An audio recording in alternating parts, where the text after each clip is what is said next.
What up, y'all? It's your man, Freeway Ricky Ross. I'm giving a shout out to my people over at Why Not Podcast. Boom. You do your work so well.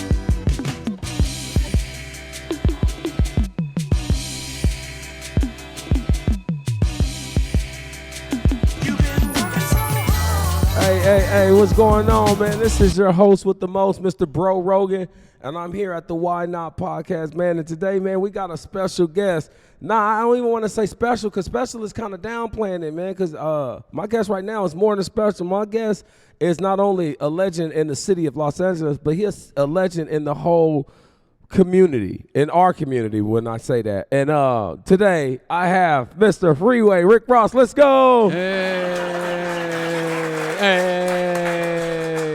What's going on with you, Rick, man? I want to. Y'all love me, man. Man, we love you like The a young brothers, the motherfucker. young brothers love me, man. Man, we how can we not, bro? Thank y'all. No, honestly. Let me say this here, though. Yes. Thank y'all. No problem, bro. Like, there's no way I not to, appreciate man. it. There's no way not to love you, bro, because, like, at the end of the day, I am a child of Los Angeles, and you are loved throughout the whole country, but especially here in the city. Man. Because growing up in the 80s here as a little nigga, in the 90s, we seen you in the streets, and we heard you, and, like, we know the legend of Rick, regardless of, like, people who mimic you. We know the real legend of Rick, and man, you know, you gonna always be a legend to us, bro. So we gonna always. And y'all been love coming out too. Y'all been coming out Yeah, man. supporting. You know, I appreciate it. You know, Right. y'all been buying the books, the Yeah. T-shirts. Been coming to the dispensary. See, and this is the reason why I wanted to have you come on. I know a lot of these other podcasts, they want to bring you on and they want you to talk about all that shit from your past. We're going to dabble into old. that. That shit old. old. Let's do some new like, shit. Exactly. So, like, if you see my line of questions, I man, can make that some shit more ain't got. hits. I can make some more hits. Come on now. And look, if you look at my shit, my shit ain't got nothing to do with Blondon or none of that shit, Thank man. you. I brought you here. Thank you. Because I know you got there. That motherfucker set me up 30 years ago. Yeah, and we don't want to talk about that. Like, when, like rat heads get nothing but cheese. Yeah. But I know there's a second life that you live now. Like, outside of that one. I'm on a mission. You're right on a now. mission. And I know, like you said, we're going to talk about these books. We're going to talk about these dispensaries, these pop-ups, in the short amount of time that I will have you on. And I just want you to promote yourself while you're here, because you are here on another accord, not that shit from the past. We've heard all the stories. We know all the stories. But there is something from your past that I do want to delve into, and it has to do, I guess I'll get right into it. It's the situation with the mimic Rick Ross. Is that all that situation over? And I just want to know if it's the ongoing thing, or is that As over? far as I'm concerned, it's over. Okay, cool. I mean, you know, Okay, cool. I sued him. Okay, cool. That's all I needed to- I lost. Damn. I licked my wounds, and I said, that's what it is. Hey, thank you. Do you heard that background? I have no issues with him. Okay. Ooh. You know, my mission is bigger than that. Got it. My mission is bigger than hip hop. Right. Bigger than the movie industry. Right. Bigger than real estate, cars. Right. You know, I'm on a mission, man, to bring some clarity to the youngsters. I hear that, man. I hear that. And first of all, who look up to me. Right. And it's kind of hard to go against, not only when you in the judicial system fighting the case, but it's hard to fight a fucking cop. So no, let's go ahead and so Rick, now let's get to you, man. Fuck that other guy. Now, is Los Angeles your original place of birth? No. Just for the people who don't know, because No. some of my fans may not know I was actually born in Texas. Okay. My mom moved out here. I was about 3 or 4 years old. Got it. But you know, when you're talking about 3 or 4 3 or years 4, old, yeah, you this from is here. my- man. I'm from You here. Here. So what part I of don't know Texas? nothing originally? about Texas. Exactly. I don't know nothing about Texas. It's just the biggest state. That's all I know about it. And you can carry a gun anywhere you and from. they got a lot of money. Goddamn, Texas got a lot of money. Yeah, Houston is like, wow. I was in Houston a couple weeks ago, man. They party. You know what's a fun fact about Texas? The term Six Flags, like Magic Mountain, that comes from Texas, because Texas was actually a state that was ran by 6 different countries and 6 different, like, it was ran by Europe, the Republic, America, Mexico, and 2 other places. And Damn, I didn't know that. and that's where the term Six Flags come from, and that's why the carnivals and all We that know shit. Texas do a whole lot of stuff. It was a long star state for a long I time. love too. Texas. I'm not gonna even lie. I love the state of Texas. I love Austin. I love Houston. Oh, Austin off the chain. Man, I was in Nacogdoches, Texas once. Yeah, have I've you never ever been to- no, I've man, never been to one of my Nacogdoches. homies was so he was out there, and he was my boy. I'm like, man, I'm gonna come visit you, and he like, nigga, you sure? Like, it's in the middle of nowhere, man. It was literally, I'm talking about like the middle. I was like a city in the middle of the woods. It was weird, but no. So you were born in Texas. So your mom moved here to L.A. and she immediately moved to South Central. South Central. Okay, and we're talking about like what area? Like Figueroa, Broadway, no, San when Pedro. we moved out here, we were staying on King Boulevard Okay. Oh, okay. and Broadway. Okay. Yeah. That's not too far. Okay. No, right down the street. We're right down the street from this motherfucker. Well, you know, man. really, LA is really close. Everything is close for us. If it wasn't so much traffic, you know, it would Too be- many fucking people here. and it's getting worse. That's what's really bothering me about the city because, like, I'm seeing all these high rises being built everywhere, and I'm like, do we really need that many more buildings? That many more people Apparently, moving they here like finna- that? They finna load this motherfucker. Where up. the fuck are these people coming from? Are they letting in the immigrants from the South or because I don't see, because where I live and where I be a lot, I'm seeing. Well, you know what's happening is people from these other countries are seeing that Americans don't want to work. Oh, they don't. So they coming over here saying, okay, we'll do the work for y'all ass. Y'all go live up in the high rises, don't do no work, and then we're going to make the money. Right. And I come from a construction background. Like, I was in the union for, I believe, like 16 years. And I was a part of building all these high-rise structures. And, like, every time I always wonder, like, God damn, if we building another high-rise, and they are not stuck. If you go down they Crenshaw everywhere. right now, nigga, They everywhere. they knocked down the liquor bank. And they about to put high-rises there. They everywhere. They everywhere. They everywhere. Okay, so is that now? I myself am a lover of the sport of tennis. I love tennis too. and that's one thing about you. Like, a lot of people don't know that you are a person who was. I played at a high level. You played at a very high level. And when did you first get into tennis? I was about 13. Really? And who put you into tennis? Because, like, that's not a sport, like, especially niggas in South Central. It was You probably was the only nigga on the South Central playing tennis. No, it was a bunch of us, really. Was it really? Yeah. We started, we were on the tennis court skating, Oh. playing roller derby, and Oh. this guy came up and bet us we couldn't hit the ball inside a box, and that's how it started. Is that right? Who was this guy? Just A guy named Richard Williams. Richard Williams. Okay. Not Venus and them Not, daddy. I was about to say Venus Daddy. No, not him. Oh, Another okay. Richard Williams. Sorry about that. You good. There's another tennis dad named Richard Williams. Well, really, he probably is the guy who one of the guys who did more for black tennis in L.A. than probably anybody except Pete Brown. Right. Pete Brown did a lot for black tennis too. and that's another thing a lot of people don't know about, like the Pete Browns and these guys because there was a facet of people from the city playing tennis back in that day. Oh yeah. And then all of Harvard a sudden Park it was used to be a Harvard tennis- Park was used to be a tennis mecca. Rancho used to be a tennis mecca. Manchester Park, Manchester. where I started at, had a nice tennis population. St. Andrews Park. St. Andrews did too. As So well. I just don't understand, like, where did it go wrong? Because all of a sudden, because Brothers was feeling tennis. Because to me, that's the most athletic athlete out. Like, if you can play tennis, you can go. Football's easy. Basketball's easy. With tennis, that takes real skill. It is because so many people can teach you how to play basketball. or Right. Football. Tennis, when we were coming up, there weren't that many people. No. Tennis lessons are expensive. Yes, they are. The shoes are expensive. Racks is expensive. So it's a little different than a basketball. You know, you can get one basketball and 10 guys can play with it. 100%. But tennis, everybody got to have their own racket. Right. So it's a little more expensive, and it's a way that our community wound up getting locked out. We got a tennis camp going on right now, though. But Oh, yeah, go ahead. Please promote it. Cause we play over at Westchester Recreation Center. okay, and what days do you guys go? Just in Every case day, I want to. every day, Monday through Thursdays. Because I have a 15-year-old daughter, and there was only two sports that I wanted her to play when she was really little. One, I wanted her to play tennis.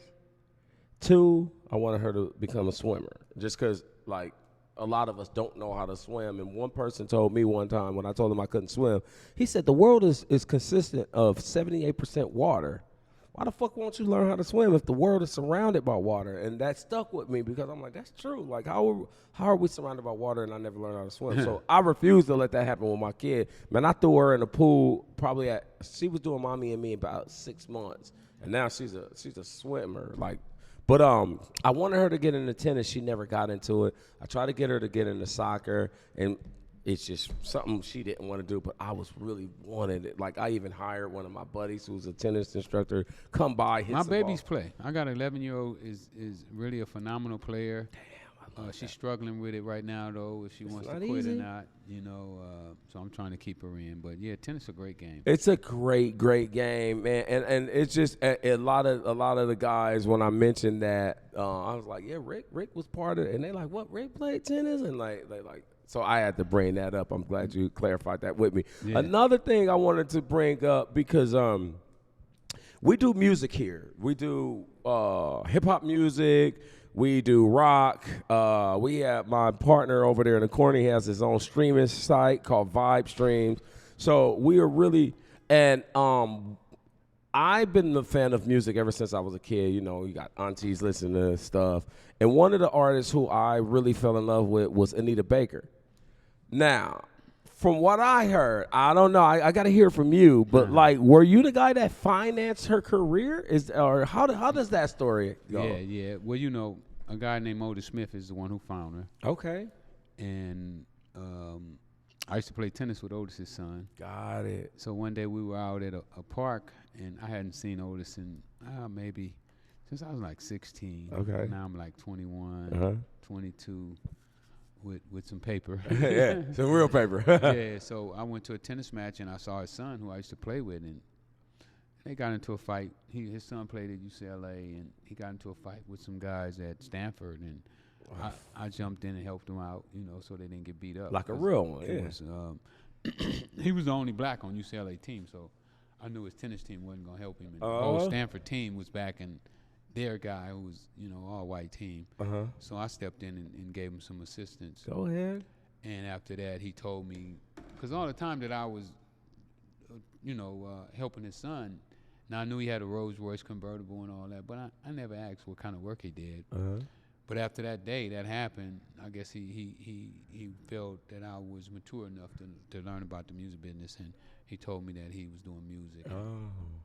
Later on, he told me about this girl that he had from Detroit that sung like a mockingbird. Jesus Christ. And he needed some money. Oh, you said, did you just agree to give him the money before you even heard her, or did you hear her? I was like, oh, this is. I didn't hear her. You didn't even hear her? I just gave him the money. You know, he used to buy me shoes and stuff when I was in high school and give me money. So when you have somebody that treats you like that, and you know, you feel like you got to give back to them as well. Right. So I was in a position to help him. And that's what I did. Now, did you later on learn that this person that you put money towards was and like, because when she came out, she just immediately shot. It was like, well, you know, that first album that they put together, it was quiet. You know, Patrick and Otis and Anita. You know, Patrick Moten. I don't know if you ever heard of Patrick Moten. No. He wrote and sung the background on most of that album. Oh. And Otis also helped write as well. Okay. So that album was just dope. Yes. I mean, she's one of my favorite of all time. I hate the fact that we don't see or hear from her anymore. Like, I don't know what she's probably living on an island somewhere. Like, I'm not fucking because the industry is weird. But the fact that like you help finance not just an artist, but one of the biggest artists to ever come out, like, talk about a life. Like, man, you was already living a life, but like every time I don't know about you, but I know how I would be. Like, just the arrogance of me. Like, every time I heard her song, like, yeah, nigga, that's me. Like, I'm the real, like, I mean, I know you probably I'm not. more like what I'm gonna do next. You know, what a great mentality. And I knew I missed a lot of opportunities in the music business because I don't know if you ever heard of Dick Griffey. Yeah. So Otis and Dick Griffey, I used to hang out. Didn't he own Solar, right? He's on Solar That's Records. Solar. Yeah, of course. Well, I was hanging out with those guys, and they begged me to quit selling drugs. Like, man, if you just quit selling drugs, man, and do this music stuff. Oh. But I couldn't see it. And at that time, Solar, oh my God, like you had Dre and them coming through there. You had This was Babyface before in Dre them. and them. Oh, you had even before Babyface in them. It might have been even before Babyface. I know, cause I just know like that was the only place here. We in had Los Midnight Star. Midnight Star, okay. He had a bunch of people, you know. And who was making noise on it, man? No, damn. him and Otis was, Otis had Johnny Taylor, Bobby Womack. Okay. Oh shit, heavy hitters. Otis found Rick James when because they both come from Motown. You know, Barry Dick Griffey and Otis Smith both come from Motown. Oh, so they learned from Barry Gordy. They learned from Barry Gordy. Oh, yeah. And then they started their own independent labels. Oh, I never knew that part. Yeah, they were the first guys with true independent labels. Oh, so they started the independent game. They started the independent game. Damn. And I was right there with them. And they try to get you to get in. You see how one decision can. But you know what though? See, I tried to get them to do hip hop. I was trying to get them to do some rap. No. And they told me rap was fad. And we're talking about how early in the game rap? We talking about 79, 80? No, we're talking about like 83, 82. Damn, man, like you and they told you it was just a fad. They said rap is fad. It's gonna go like disco. Everyone thought that about rap. That's did. crazy. No one believed in that shit until LL came out, and they're like, hold up, like, wait, this dude. Because to me, I think LL was the first superstar of rap. I know Curtis Blow was around, and I know. Well, Sugar Hill Gang was pretty fucking big too, man, when they came out. You right. But can you name? I don't know about. You probably could, but like that was a group of guys. But as far as like being an individual superstar in rap, I think LL, because LL not only No, you might be right. he was the first rapper, and it's crazy because we had this conversation about him last night on the show I did last night. I believe he was the first individual superstar in rap before rap was something that people believed in. No, but you might be his right. impact was so big. They couldn't help but like him because he took the look of the guys in the street and he brought it to hip hop. And you already know, we invent fresh. We make people believe in what fresh. And like, I think when he did the whole Kango look, the fat ropes, I think that's when it was like, okay, this is something that I want to mimic. And then you had other guys come and mimic it. Then you had guys on the street mimicking it. And I just think that was part of not only just the look, but the music too. Agree. You know what I'm saying? I agree with that. So yeah, a lot of people dropped the ball on hip hop, man. But like you couldn't help but see this. And I probably dropped the biggest ball. You know, Man. I had so much right there that I just didn't capitalize on it, and I should have. Well, at least you was smart enough to know that like if I'm gonna get in this music industry, I want to get in this hip hop shit. But like what your guys telling you? What I did is I went with the guys who had the iron. You know, those guys already had Go albums.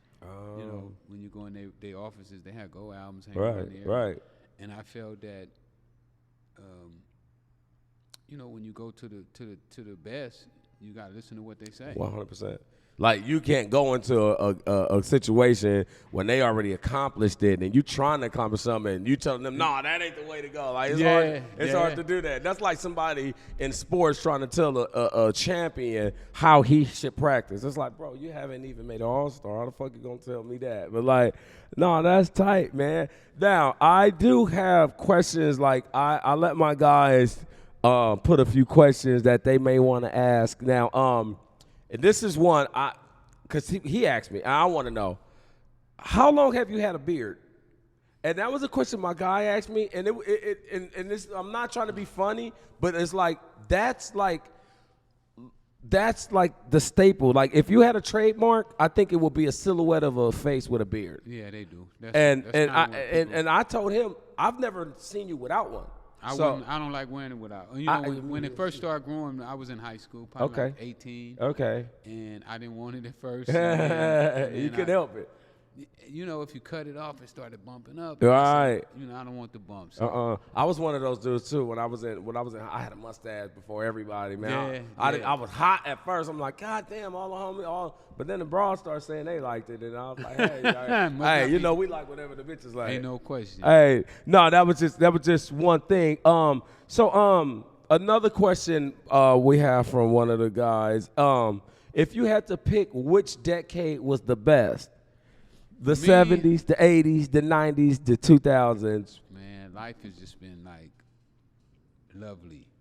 All of them. You know, I was thinking one day like, what a wonderful life I've had. Oh, that's such I met some great people in my life, man. Right.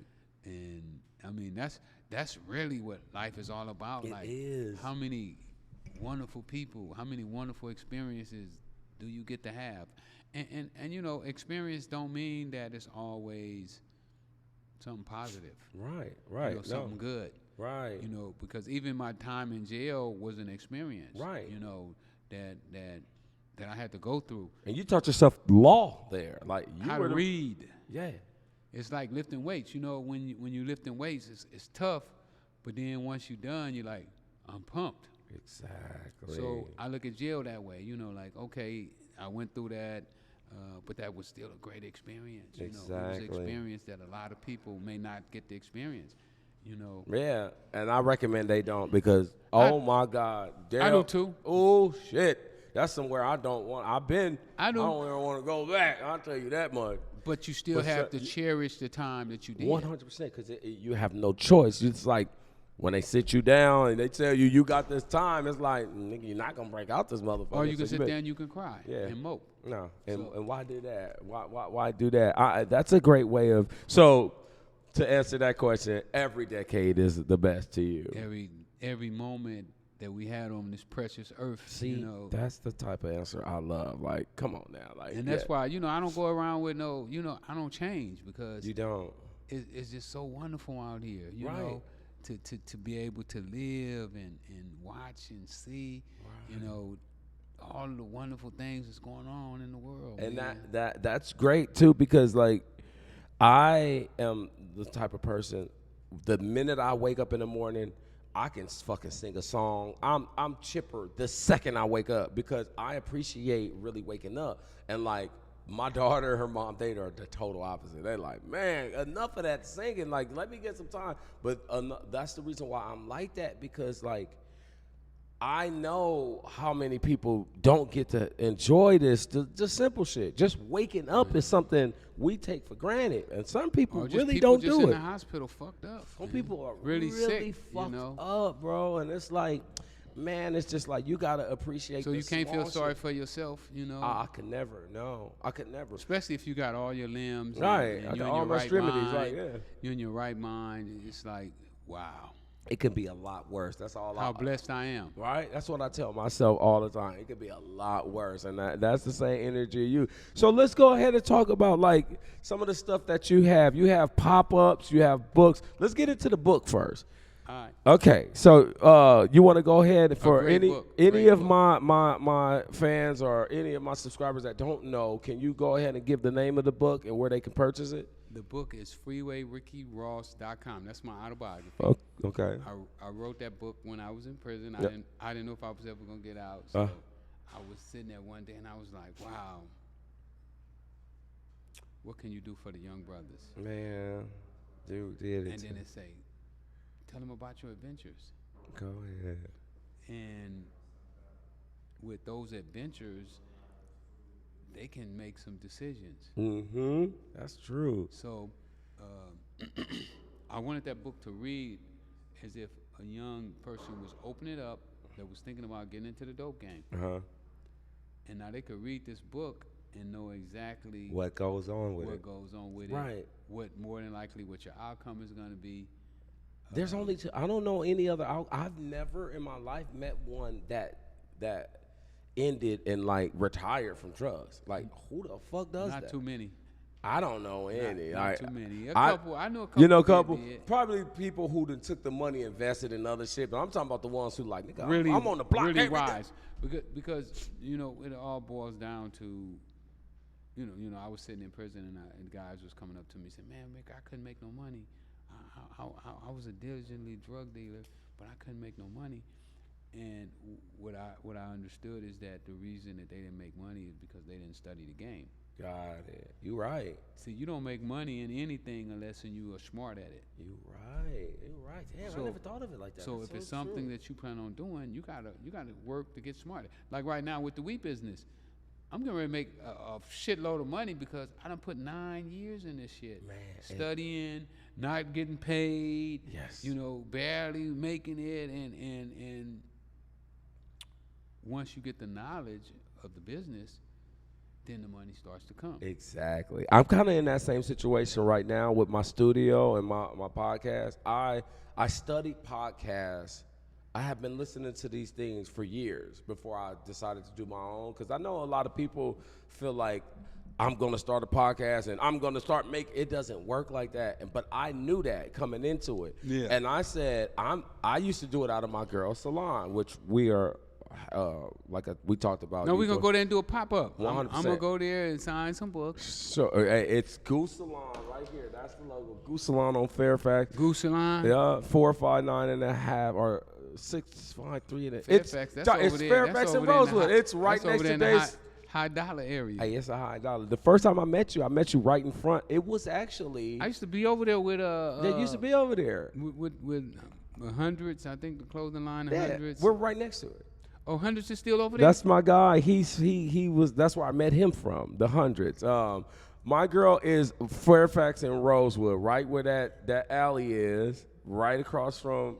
It's on the same. If you look where Dave's Hot Chicken is right now, she is right next to it. All right. So we're gonna do it, though. Oh We yeah, gonna we'll set be it up. there. We'll set But it up. the first time I met you, it was my boy Nipsey, rest in peace. He had a show, and they had the stage in the middle of Fairfax, and I saw you. Oh yeah. Yeah, you was They out blocked there. the whole Fairfax They blocked off. the whole Fairfax off, and I remember saw you that. standing outside the salon. I ran out there, and the first thing I said was, "Hey man, fuck that rapper nigga."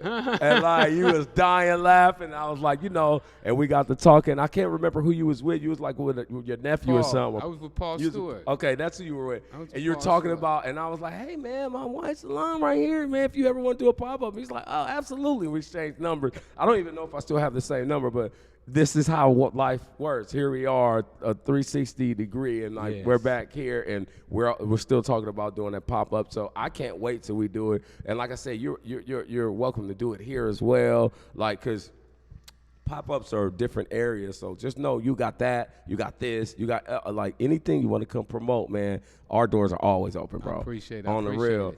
Now I got a few more things I want to talk to you before I let you go. Do you have the name of your dispensary that you want to promote? And, Oh yeah. It's Freeway. It's Freeway Ricky's. Okay. Freeway and, Ricky's. It's real simple. and where can they find that? It's in Sun Valley. What I wish everybody would do for me, do me a favor. Uh-huh. Go on Google and Yelp and leave me a review at Freeway Ricky's. Tell them how good the story is. Got it. Oh, we already did it when you first walked in, but I need everybody to do it. I right need now. all my subscribers to go to Google and Yelp, bring that flyer, and go to Freeway Ricky's and leave a positive comment.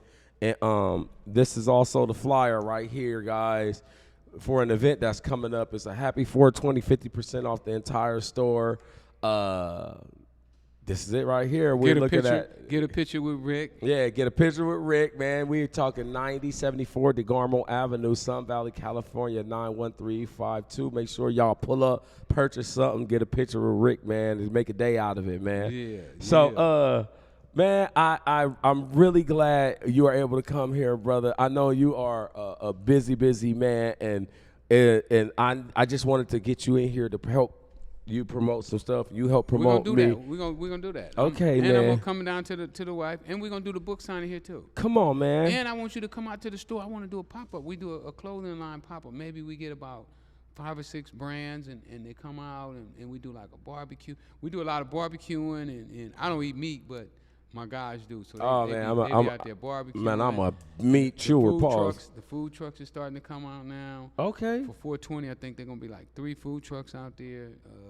They're gonna have waffles and chicken, and Bro, you can. I'm telling you like this. All your events that you have coming now and in the future, we will pull up to all of them. Because we built a friendship today, yeah, you man. Come out there and bring the cameras and we'll make it a day. We'll film it and do some interviews. Hey, no problem. And all that. Man, this might be a partnership that we didn't came through, man, just off this interview. You know, the lowrider's gonna be there, the girl's gonna be there. Man, I got a 67 GTO, man. I'll bring that motherfucker out. Bring it out tomorrow so we can get some pictures. But hey, it's I'm gonna show you pictures right now of it before we go. All right. But man, this has been great. Is there anything else you would like to promote while we're here, man? You know, if you want to get my book, go to FreeWayRickyRoss.com. I got so much stuff that I can't remember all them damn domains. Okay. But to get my book, go to FreeWayRickyRoss.com. Don't go to Amazon because Jeff Bezos don't want your money. Nah, come on. Go straight to the source, man. You don't want the middleman. We about cutting the middleman out. Go to FreeWayRickyRoss.com. You get the sweatshirt too. We got the sweatshirt. He got merch. He got good weed. He got books. And cars, if you need a good car. He got cars. Hey, that's one of the questions that I had on here. My bad. Shout out to you, Hoff. He wanted to know what was the first car you bought, when he got money or before the money. They want to know the first car you bought because, you know, we love cars. A Datsun B210. Come on now. Shout out to First car I ever bought. Man, well, this has been the best interview that I've had so far. One of my boys, Bonds, I don't know if you remember Bonds, Lamont from John Street from back in the day. Yeah, Lamont. You know Lamont? That's like Lamont. my uncle. I saw Lamont about 2 days ago. Well, they told me to make sure I mention him and tell you that he said what's up. So I had to, man. Shout out to Mont. Shout out to Mont. You know Bonds. But man, Rick, I appreciate your time. Thanks a lot. Thank you. Let's set up that beauty salon. Tell her. Oh, we're gonna set that up as soon as this camera starts. I'll tell her right now. All right. Well, this has been Bro Rogan and the Why and Out podcast. Shout out to Rick Ross, and let's get it, man.